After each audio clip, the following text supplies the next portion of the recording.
Terima kasih masih di Sapa Indonesia Pagi bersama saya Mario Sarong.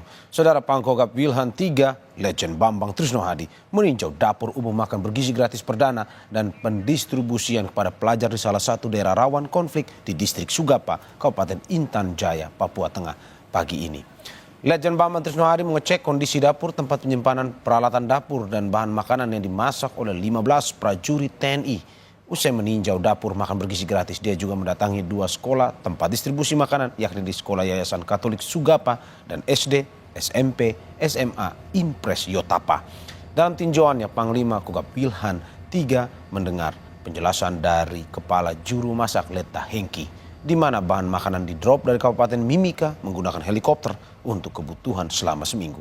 Menunya pun beragam, mulai dari nasi putih, lauk ayam, sayur, dan juga susu.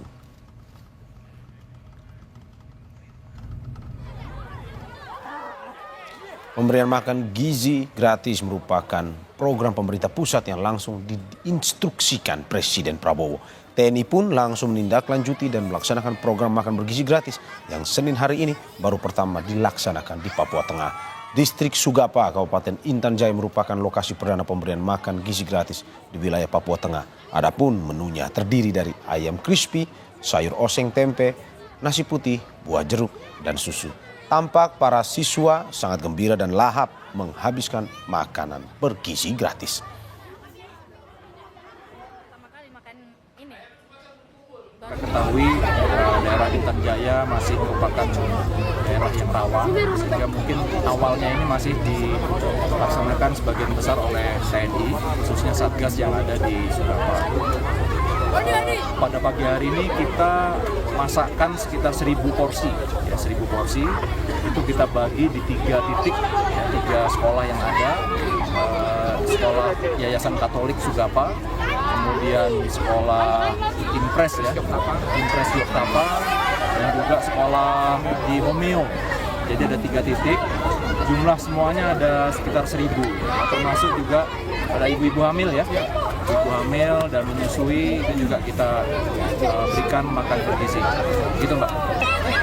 Sejauh ini standar terpenuhi ya, walaupun kita perlu evaluasi, ini kan baru awal, tapi tadi kita lihat bagaimana proses memasak, saya tekankan tetap pelihara kesehatan dan higienitasnya.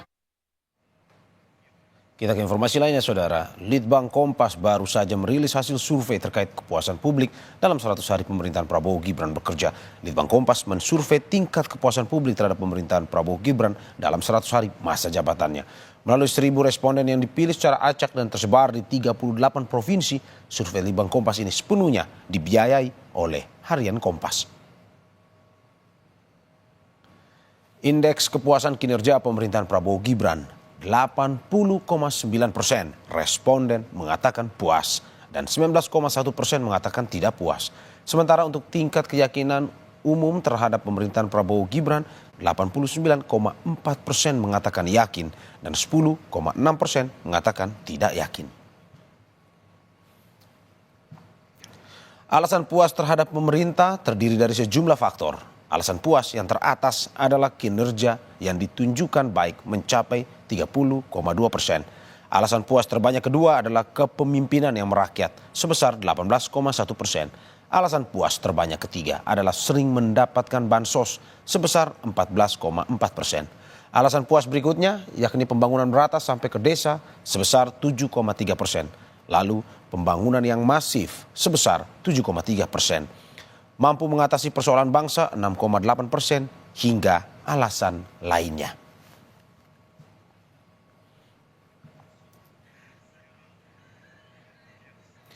Sementara alasan tidak puas terhadap pemerintahan Prabowo Gibran juga terdiri dari sejumlah faktor. Alasan tidak puas yang teratas adalah bansos yang dinilai tidak merata dan tidak tepat sasaran, yakni 29,2%. Alasan tidak puas terbesar kedua adalah ekonomi belum stabil, sulit mendapat pekerjaan atau minimnya lapangan kerja, yakni 19,5%. Kemudian alasan tidak puas terbesar ketiga adalah harga kebutuhan pokok yang mahal, yakni 17,1%. Kemudian alasan tidak puas terhadap penanganan korupsi yang belum tegas, sebesar 12,6%. Diikuti alasan tidak puas terhadap konsistensi dengan janji kampanye, sebesar 4,2%. Selanjutnya diikuti alasan-alasan tidak puas lainnya seperti harga BBM naik, kenaikan pajak, dan gagalnya penegakan hukum.